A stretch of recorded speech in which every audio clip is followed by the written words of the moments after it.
Hola seguidores, seguidoras, alumnos y alumnas, soy María Cuarentenial y bienvenidos y bienvenidas de nuevo a mi canal.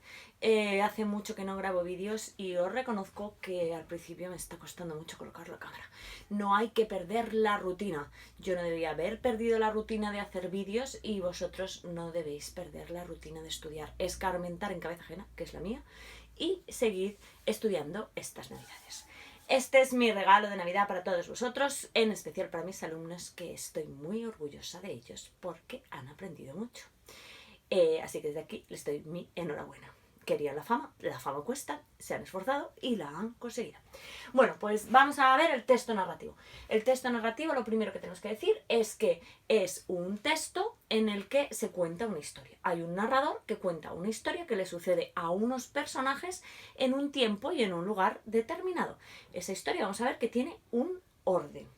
Bueno, pues ¿es un texto literario? ¿Lo ponemos en píldoras de literatura? Generalmente sí, pero una noticia también es un texto narrativo, porque también cuenta hechos que suceden a unos personajes, bueno, unas personas reales en un tiempo y un lugar determinado. Con lo cual el texto narrativo no solo es literario. Pero aquí me voy a referir al texto narrativo literario. Bien, ¿qué géneros y subgéneros hay de texto narrativo? Pues primero los extensos están la epopeya, que cuenta las hazañas de un héroe nacional. También está el cantar de gesta, como por ejemplo el mío Cid, que cuenta las hazañas de el Cid. Y también, en cuanto a género extenso, tenemos la novela, que es bastante larga. Bueno, puede ser novela larga o novela más corta. Cuando la extensión es más corta de la novela, podemos hablar de novela corta. Y dentro de los géneros más breves, tenemos el cuento, que es una historia donde hay normalmente solo una trama o pocas tramas y ocupa pues normalmente menos de 50 páginas. Tenemos la fábula, que también es un cuento, pero los protagonistas son animales y tiene al final una moraleja, una enseñanza. Esto sucedía mucho en el siglo XVIII, las fábulas de Samaniego e Iriarte.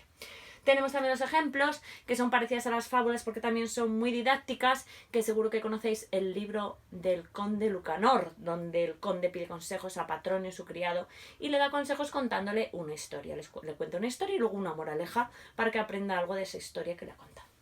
Bueno, luego tenemos la leyenda, que trata de explicar hechos que no tienen explicación científica, o bueno, sí la tienen, pero es más bonito hablar de una leyenda y explicarlos de un modo más lleno de fantasía.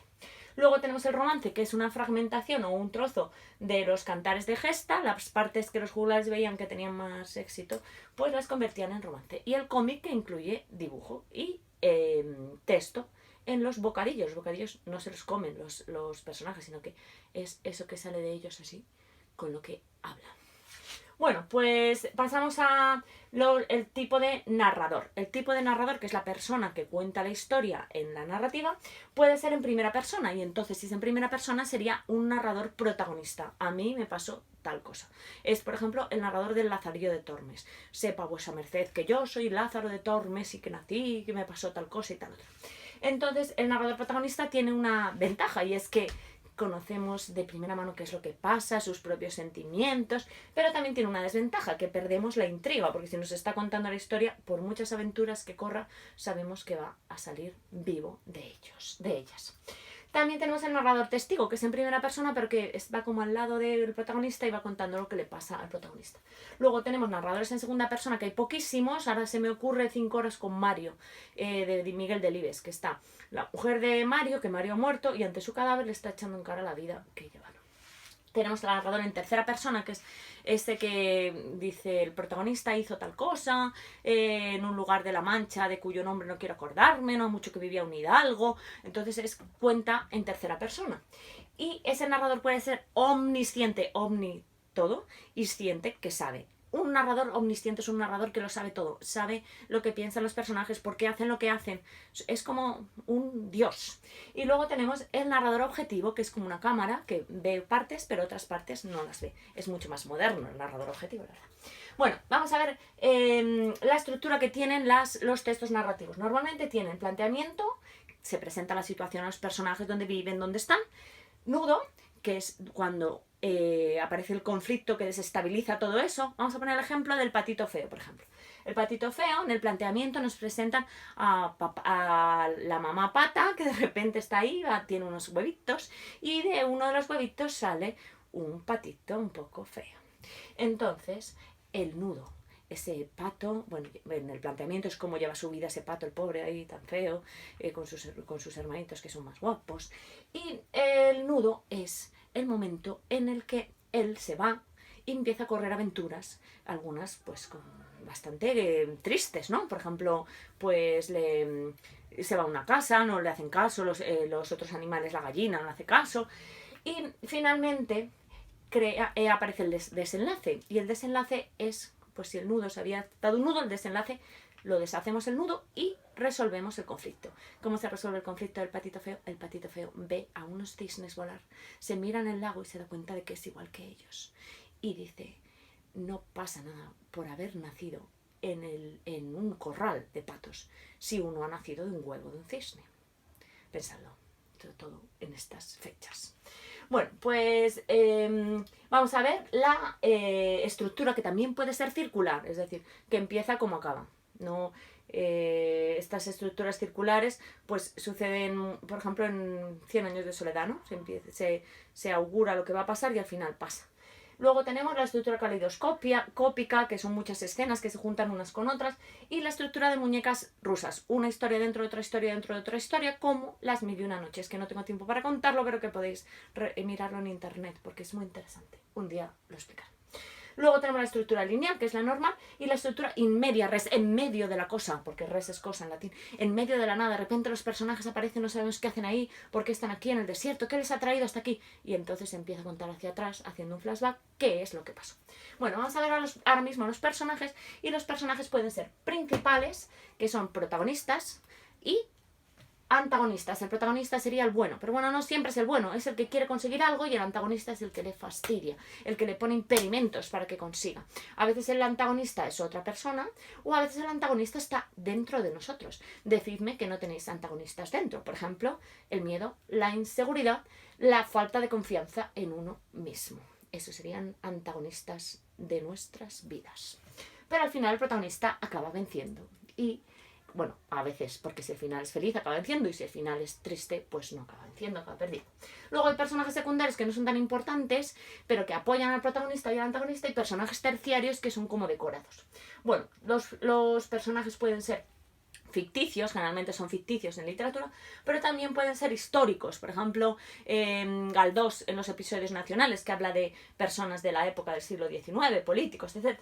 Y también pueden ser simbólicos, que representan cosas. Por ejemplo, Doña Perfecta en Galdós representa la intolerancia, una mujer que se cree que es perfecta, que todo lo hace bien, pero no es así.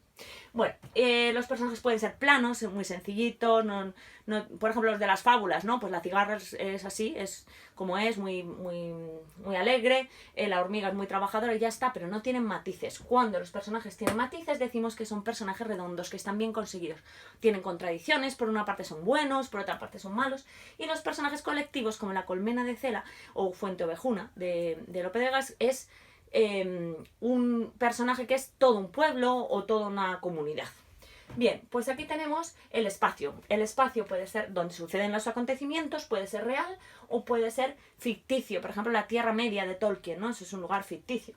O, por ejemplo, Harry Potter, ¿no? El castillo, el castillo de Hogwarts, todo eso es ficticio, totalmente ficticio ese lugar. Y la geografía puede ser literaria, es decir, no es un lugar que exista, como por ejemplo Oviedo, que lo llama Vetusta, Clarín en La Regenta, sino que es una geografía inventada, un lugar inventado solamente para esa historia, como Macondo en 100 años de soledad.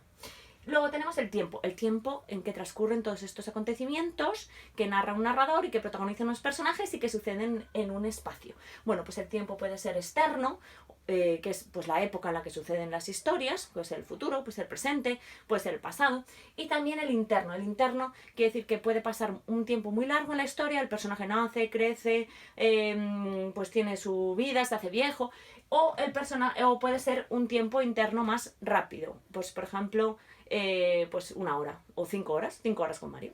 Bien, y luego tenemos que claro, las historias no siempre son lineales, a veces hay flashbacks, que va hacia atrás, que se llama analepsis en griego. Pues el personaje ya es mayor, pero de repente recuerda su infancia. Esto lo veis mucho en las películas. Y luego tenemos flash forward, que el personaje se ve en el futuro. Bien, pues me falta ya solamente las características lingüísticas. Está un poco ahorrado, pero bueno, no pasa nada. Es que esta pizarra lleva preparada mucho tiempo porque yo tenía que haber hecho este vídeo mucho antes, pero siento y pido disculpas, no he podido. Primero me salió un flemón así de gordo y estaba horrorosa para hacer el vídeo, no me habríais hecho ni caso. Y después, pues la evaluación, bueno, he estado un poco ocupada. Bueno, tenemos las características lingüísticas. Lo primero que tenemos, como es un texto narrativo, tiene verbos de acción. Recordó, llegó, cogió, corrió aventuras, consiguió tal cosa. Vale, luego tenemos pretéritos perfectos simples, es decir, verbos en pasado, esto que he dicho, ¿no? Llegó, nació, se casó, estudió. Bien, o bueno, conquistó tal país o lo que sea, ¿no? Luego tenemos el pretérito imperfecto. El pretérito imperfecto es ese que acaba en aba y en ia y que se utiliza para las descripciones.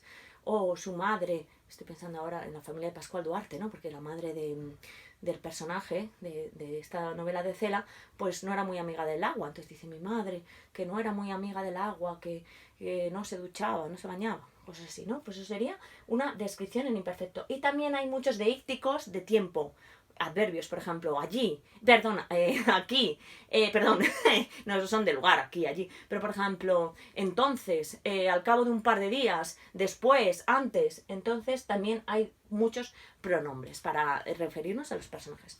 Bueno, espero que este vídeo del texto narrativo, que es mi regalo para todos vosotros por Navidad, os haya sido útil y pues seguid estudiando y nos vemos para próximos vídeos. Si os ha gustado, le dais al like y me seguís en mi canal.